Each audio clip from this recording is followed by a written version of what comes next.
अस्सलाम वालेकुम everyone, welcome to vocabulary we learn English with easy lessons. आज के इस लेसन में हम कुछ एडवांस इंग्लिश वोकैबुलरी जो है वो सीखेंगे जो हम वर्क प्लेस पे यूज़ कर सकते हैं। अगर आप कहीं पे काम करते हैं, किसी कंपनी में काम करते हैं या आप करने वाले हैं, आप तैयारी कर रहे हैं कहीं पर जॉब हासिल करने की, तो ये वोकैबुलरी आपको बहुत ज़्यादा वहाँ पर हेल्प करेगी आपकी वर्क प्लेस के ऊपर जो है वो अच्छी कम्युनिकेशन के लिए। ठीक है जी, तो चलें जी शुरू करते हैं। पहला हमारा वर्ड है वो है जी expedite. Expedite is a verb and it means to speed up a process और एक्शन। देखिए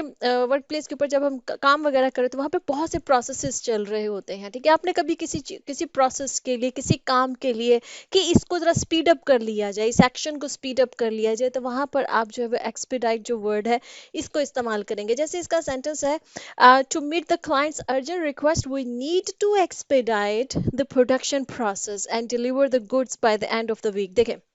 अब वो कह रहे हैं कि to meet the clients urgent request. Client ने, कोई कंपनी है जो कुछ चीज़ प्रोड्यूस करती है, ठीक है, कुछ चीज़ें बनाती है वो कंपनी। अब क्लाइंट ने उसको मतलब रिक्वेस्ट की कि मुझे फ्लां टाइम तक इतनी प्रोडक्ट्स जो है वो आपकी चाहिए। अब आपको उसने, क्लाइंट ने जो आपको रिक्वेस्ट दी है, अर्जेंट रिक्वेस्ट दी है कि मुझे अर्जेंट चाहिए इतनी जो है वो प्रोडक्ट्स चाहिए, तो वो need to expedite the production process, कि जो प्रोडक्शन का प्रोसेस है जिसमें वो प्रोडक्ट्स के जो बनने का जो प्रोसेस है, वो कोई भी प्रोडक्ट्स हो सकती हैं, ठीक है, तो उसको एक्सपीडाइट करने की ज़रूरत है। मतलब उस प्रोसेस को हमें तेज़ करने की ज़रूरत है, ठीक है, ताकि हम जो है ना वो by the end of the week जो भी क्लाइंट ने जो भी डेडलाइन दी है उस डेडलाइन को मीट कर सकें। इसी तरह से जैसे आप हायरिंग प्रोसेस के बारे में बात कर सकते हैं, वो need to expedite the hiring process. ठीक है, अगर आपको आप हायरिंग हो रही है किसी कंपनी में और जल्दी चाहिए हायरिंग, क्योंकि जो है मैन पावर कम पड़ रही है कंपनी के अंदर, वहाँ पर आप कह सकते हैं कि we need to expedite the hiring process. ठीक है, कोई भी प्रोसेस, कोई भी काम, वहाँ पर अगर आपने ये बोलना है कि हमें इसको स्पीड अप करने की ज़रूरत है, तो स्पीड अप वर्ड यूज़ करने की बजाय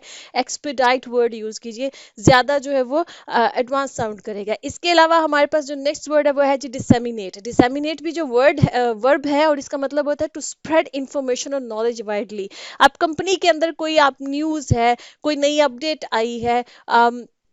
कोई भी किसी भी किस्म की इंफॉर्मेशन है जो कि सब तक पहुंचानी है, ठीक है, वो जो सब तक पहुंचाना होता है उस नॉलेज को, उस अपडेट को या उस इंफॉर्मेशन को, उसके लिए आप ये जो वर्ड है डिसेमिनेट, इसको यूज कर सकते हैं। जैसे कि इसका सेंटेंस ये है, to improve project coordination we should create a centralised platform to disseminate project updates and timelines to all stakeholders. ठीक है, अब जो प्रोजेक्ट की जो कोऑर्डिनेशन होती है, कोई प्रोजेक्ट पे काम हो रहा है, ठीक है, उसमें अब एक टीम वर्क होता है या हो सकता है एक से ज़्यादा टीम्स जो है वो उस प्रोजेक्ट के ऊपर काम कर रही हैं, तो उनके दरमियान में जो कोऑर्डिनेशन है उसको इम्प्रूव करने के लिए, जो कम्युनिकेशन चल रही है, जो भी रवाबत चल रहे हैं, उस कोऑर्डिनेशन को इम्प्रूव करने के लिए वो should create a centralise platform, एक सेंट्रलाइज प्लेटफॉर्म की ज़रूरत है। टू डिसेमिनेट प्रोजेक्ट अपडेट्स, कि जो भी प्रोजेक्ट की अपडेट्स आ रही हैं कि अब कितना काम हो गया है, नेक्स्ट किस पे काम करना है, नेक्स्ट उसकी जो है बेंचमार्क क्या है, उसका नेक्स्ट स्टेप क्या है, ठीक है, कितना काम हो चुका है, इसमें कौन से प्रोसेसेस इन्वॉल्व है, वो जो भी अपडेट्स उस प्रोजेक्ट से रिलेटेड है उसको डिसेमिनेट करने के लिए, मतलब डिसेमिनेट करने का मतलब ये कि उसके बारे में तमाम अपडेट्स जो है जितने भी लोग उस प्रोजेक्ट पे काम कर रहे हैं उन तक पहुंचाने के लिए, उस नॉलेज को उन तक, उन अपडेट्स को उन तक शेयर करने के लिए जो ना हमें एक सेंट्रलाइज प्लेटफॉर्म्स की ज़रूरत है। ठीक, नेक्स्ट हमारे पास जो वर्ड है वो है जी इंसेंटिवाइज। इंसेंटिवाइज जो है इंसेंटिव से वर्ड निकला है, इसका वर्ब ये होता है, ये वर्ब है ये, और इसका मतलब ये होता है टू प्रोवाइड मोटिवेशन और incentives to encourage certain behaviours और एक्शन। देखिए इंसेंटिव्स दिए जाते हैं ना ऑफिस के अंदर, अब एम्प्लॉयज़ को दिए जाते हैं उनको मोटिवेट करने के लिए ताकि वो अच्छा काम कर सके। उन इंसेंटिव्स में क्या होता है, उनमें बोनसेस हो सकते हैं, उनमें फ्री मेडिकल हो सकता है, फ्री ट्रांसपोर्टेशन हो सकती है, और भी बहुत किस्म के इंसेंटिव्स होते हैं। ठीक है, तो इंसेंटिव वाइज मतलब इंसेंटिव्स देना जो है ना, इंसेंटिवाइज जो है वो उसका वर्ब होता है। ठीक, कि इंसेंटिवाइज करना एम्प्लॉयज को, मतलब कि उनको इंसेंटिव्स देकर उनको मोटिवेट करना, उनको इनकरेज करना कि वो और ज़्यादा अच्छा काम कर सके। जैसे कि इसका सेंटेंस ये है, the company offers bonuses to incentivise employees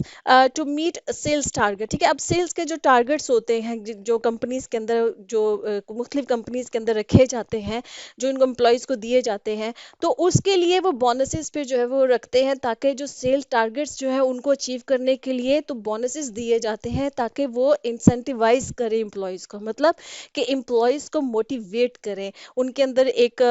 जो है वो जज्बा हो कि हाँ भी हमें इतने टारगेट्स हैं हमारे इस मंथ के सेल्स के, और हमें इतने टारगेट्स जो है वो अचीव करने हैं, तो उनको फिर बोनसेस ऑफर्स किए जाते हैं उनको इंसेंटिवाइज करने के लिए। ठीक, नेक्स्ट हमारे पास वर्ड है वो जी 39। 39 जो है ये एडजेक्टिव है और इसका मतलब होता है रेलिवेंट और applicable to a particular matter. देखिए, आप किसी मीटिंग में कोई जब भी मीटिंग्स वगैरह ऑफिस वगैरह में ऑर्गेनाइज होती हैं तो वहाँ पर एक खास एजेंडा होता है, खास टॉपिक होता है कि इसके बारे में बात होगी इस मीटिंग में। ठीक, अब उस मीटिंग में आप कोई इररेलेवेंट बात करने लग जाए तो आपका बॉस कह सकता है आस्क पर्टिनेंट क्वेश्चंस या डिस्कस पर्टिनेंट इंफॉर्मेशन। ठीक है, कि वो इंफॉर्मेशन डिस्कस कीजिए या वो सवाल कीजिए जो पर्टिनेंट हो, मतलब कि जो रेलिवेंट हो, आज की मीटिंग से रिलेटेड हो। ठीक है, जो भी जिस टॉपिक पे बात हो रही है, जिस मैटर पे बात हो रही है, अगर तो आपके सवालात या आप जो भी इनपुट दे रहे हैं, जो भी इंफॉर्मेशन दे रहे हैं, उससे रिलेटेड नहीं है, आप हट के कर रहे हैं, तो आपके सवाल या आपकी इनपुट जो है वो पर्टिनेंट नहीं है। जैसे कि इसका सेंटेंस ये है, please focus on the pertinent details in your presentation. कोई इंसान जो है वो प्रेजेंट कर रहा है, जैसे मीटिंग्स वगैरह में आप प्रेजेंटेशंस देते हैं अपने जो भी क्लाइंट्स को, हो सकता है समटाइम्स प्रेजेंटेशन दी जाती है, या अपने जो होते हैं आपके जो भी बॉस वगैरह होते हैं उनको जब प्रेजेंटेशन दी जा रही है, अब जिस टॉपिक पे आपने प्रेजेंटेशन देनी है, आपकी इंफॉर्मेशन अगर उससे रेलेवेंट नहीं है, उससे रिलेटेड नहीं है, आप कुछ एक्स्ट्रा इंफॉर्मेशन दे रहे हैं, तो वहां पर आपको आपका बॉस कह सकता है, आपका क्लाइंट कह सकता है कि सिर्फ पर्टिनेंट डिटेल्स ही इस प्रेजेंटेशन में डिस्कस कीजिए, मतलब कि रेलेवेंट जिस टॉपिक पे वो प्रेजेंटेशन है सिर्फ उससे रिलेटेड जो है वो डिस्कस कीजिए। नेक्स्ट हमारे पास है वह जी स्ट्रीमलाइन। स्ट्रीमलाइन बहुत कॉमन वर्ड है, वर्क प्लेस के ऊपर बहुत यूज होता है। इसका मतलब ये होता है to make a process more efficient by eliminating unnecessary steps और कॉम्प्लेक्सिटीज। देखिए, किसी प्रोसेस को स्पीड अप करने के लिए और उसको एफिशिएंट पहले से बेहतर बनाने के लिए उसको स्ट्रीमलाइन किया जाता है। कि स्ट्रीमलाइन करने का क्या मतलब होता है कि उसमें जो गैर ज़रूरी जो डिटेल्स होती हैं या जो उसमें जो भी पेचीदगियां होती जो गैर ज़रूरी हैं, जिसकी वजह से वो प्रोसेस जो है वो स्लो हो रहा है या वो इतना इफेक्टिव नहीं हो रहा है, उसमें वक्त ज़ाया हो रहा है, उसमें रिसोर्सेज ज़ाया हो रहे हैं, तो फिर उसको उसमें से एक्स्ट्रा चीज़ें जो होती हैं, अननेसेसरी चीज़ें जो होती हैं, वो उनको एलिमिनेट किया जाता है। तो इस ये अननेसेसरी चीज़ों को एलिमिनेट करना, कम्प्लेक्सिटीज को एलिमिनेट करने को हम स्ट्रीमलाइन करना कहते हैं, कि उस प्रोसेस को स्ट्रीमलाइन किया जा रहा है। ठीक है, जैसे कि इसका सेंटेंस ये है, we need to streamline a supply chain to reduce cost and improve delivery times. अब सप्लाई चेन को स्ट्रीमलाइन करना बहुत इंपॉर्टेंट होता है, वरना जो भी किसी कंपनी की प्रोडक्ट्स होती हैं वो टाइम पे डिलीवर नहीं हो सकती। सप्लाई चेन एक पूरा प्रोसेस होता है किसी कंपनी के अंदर, जहाँ पर जो ना प्रोडक्ट्स को आप मतलब उनकी जो भी डेस्टिनेशन होती है वहां तक उनको पहुंचाने का जो मतलब कंपनी से लेकर उन प्रोडक्ट्स को जो है वो कस्टमर्स तक पहुंचाने का जो पूरा ये जो प्रोसेस होता है, ये सप्लाई चेन के अंदर आता है। ठीक, अब वो कह रहे हैं कि सप्लाई चेन का इफेक्टिव होना बड़ा ज़रूरी है ताकि जो डिलीवरी टाइम्स होती है, मतलब टाइम पर जो है ना वो कस्टमर तक वो प्रोडक्ट पहुंच जाए, ये बहुत इंपॉर्टेंट है। तो उसके लिए जो सप्लाई चेन का जितने भी प्रोसेस इन्वॉल्व होते हैं उन सबको स्ट्रीमलाइन करना बहुत इंपॉर्टेंट है, मतलब उसमें से एक्स्ट्रा नेसेसरी कम्प्लेक्सिटीज़ को निकालना बहुत इंपॉर्टेंट है, ताकि सप्लाई चेन का प्रोसेस जो है वो एक तो एफिशिएंट हो और वो स्पीड अप हो। ठीक,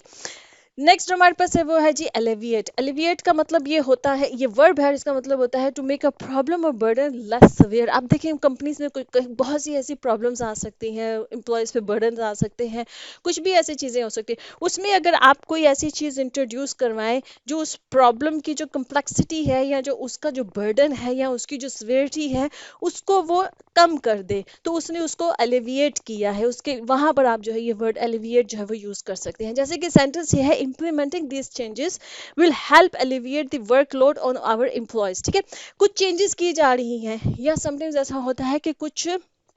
कंप्यूटर जो प्रोग्राम्स होते हैं और जैसे कोई मैनुअल काम किए जा रहे हैं, वहाँ पर कुछ सॉफ्टवेयर्स इंस्टॉल करवा के दे दिए जाते हैं, नए सॉफ्टवेयर्स जो है वो कंपनी के अंदर इंट्रोड्यूस करवा दिए जाते हैं, तो उससे क्या होता है कि वो अलिविएट कर देते हैं उस सारे काम को, जो पहले एम्प्लॉयज़ जो थे वो उसको मैनुअली कर रहे होते थे, मैनुअली करने के बजाय अब चूंकि वो कंप्यूटराइज्ड हो गया, आपके पास एक पूरा ऑर्गेनाइज्ड आपके पास प्रोग्राम आ गया है, तो उससे वो जो बर्डन है वो सारा जो एम्प्लॉयज़ के ऊपर एक्स्ट्रा बर्डन आता था मैनुअल करने की वजह से, वो अलिविएट हो जाता है। ठीक है, वो कम हो जाता है, वो प्रॉब्लम जो है ना वो लेस सवेयर हो जाती है। ठीक,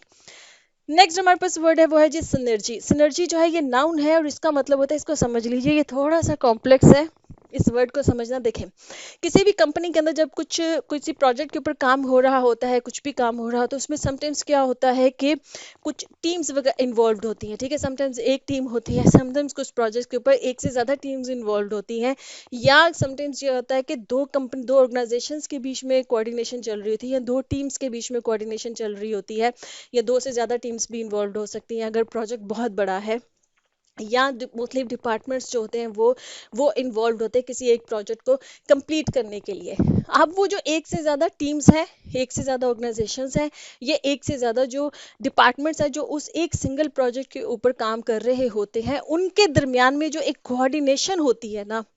वो जो एक रब्त होता है, एक जो मुताबिकत होती है, उसको क्रिएट किया जाता है ताकि डिलेज ना आए काम के अंदर, प्रोजेक्ट के अंदर अननेसेसरी डिलेज ना आए और रिसोर्सेज जो है वो ज़ाया ना हो। तो वो जो एक रब्त और एक जो मुताबिकत क्रिएट की जाती है, उस रब्त और उस मुताबिकत को हम सिनर्जी कहते हैं, ठीक है। एक कोऑर्डिनेशन उन डिपार्टमेंट्स के दरमियान में जो उस एक प्रोजेक्ट के ऊपर काम कर रहे होते हैं, या उन टीम्स के दरमियान में, या उन ऑर्गेनाइजेशन, अगर एक से ज़्यादा ऑर्गेनाइजेशंस किसी एक जब जो कॉम्प्लेक्स किस्म के प्रोजेक्ट्स होते हैं उनमें एक से ज़्यादा ऑर्गेनाइजेशंस इन्वॉल्व होती हैं, ठीक। तो उनके दरमियान में एक कोऑर्डिनेशन, एक रब्त, एक मुताबिकत जो क्रिएट की जाती है, जो बनाई जाती है, ताकि उस प्रोजेक्ट का जो आउटकम है वो ज़्यादा एफिशिएंट आए, उसमें टाइम ना ज़ाया हो, उसमें रिसोर्सेज ना ज़ाया हो, तो उसको हम सिनर्जी बोलते हैं। उस रब्त को, उस मुताबिकत को सिनर्जी बोला जाता है। इसका सेंटेंस ये है, teamwork and collaboration create synergy that leads to better result, ठीक है। जो टीम वर्क क्रिएट किया जाता है, दो टीम्स के दरमियान में जो एक कोलैबोरेशन क्रिएट की जाती है, तो उस वो सिनर्जी क्रिएट करती है, मतलब एक रब्त और एक मुताबिकत क्रिएट करती है,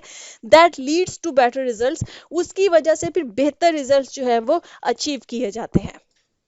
नेक्स्ट हमारे पास वर्ड है वो है जी रोबस्ट। रोबस्ट जो है ये एडजेक्टिव है और इसका मतलब ये होता है strong and resilient, capable of withstanding challenges. देखिए, कोई चीज़ जो स्ट्रॉन्ग हो, कोई प्रोसेस बड़ा स्ट्रॉन्ग है, या कोई नया